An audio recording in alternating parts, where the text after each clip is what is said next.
اعوذ باللہ من الشیطان الرجیم، بسم اللہ الرحمن الرحیم۔ السلام علیکم ورحمۃ اللہ وبرکاتہ۔ کسی کا حق مارنے والا شخص۔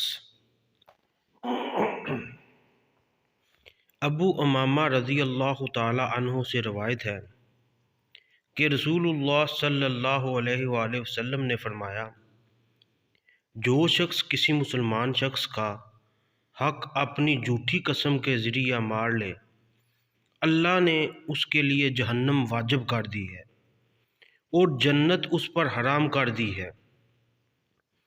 ایک شخص نے آپ سے پوچھا، اگرچہ وہ معمولی چیز ہو، اے اللہ کے رسول؟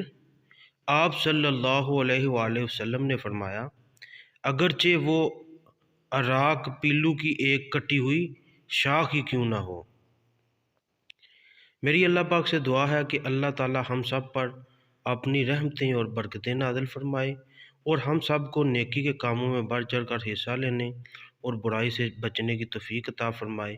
وما علینا الا البلاغ المبین۔ صدق اللہ العظیم۔